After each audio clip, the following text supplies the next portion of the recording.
Alright. Oh, lagyan na suka. Fresh na fresh. Mga insan. Tikman natin. Ito na ang nakikita natin sa Facebook. Ito, bagong huli. Bagong bago. 1, 2, 3, go. Sarap. Nasa puke. Eh!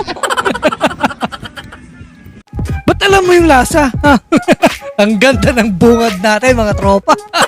Oh, here we go again. Excuse me? If you can make me laugh, you could get my number. Make you.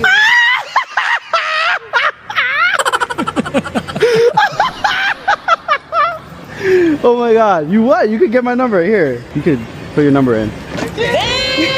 That Riz daw. Magaling ka rin kupal ka. Kupal. Comedian.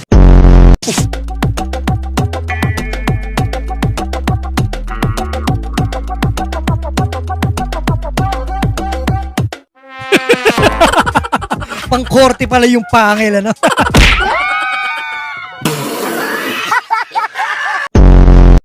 But it sure feels fine.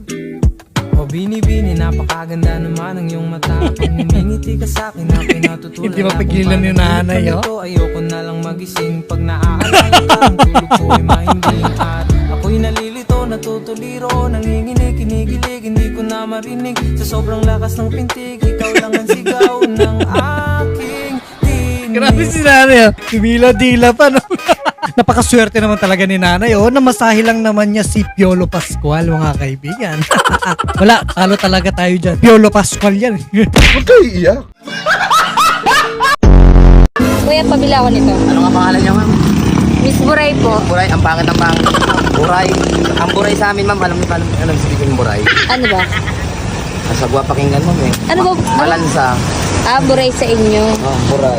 Ano ang buray? Ang buray kasi sa amin sa Bicol, kinakain po. Ayun, nagkakaon din ako naman buray, ma'am. Siguro masarap yung buray na yan, ha? Ano ba kasi ibig sabihin ng buray sa inyo, mga kaibigan? Paki-comment naman. natin yung mga tao mag-comment kung ano masasabi nila, boss. Ibay mo naman.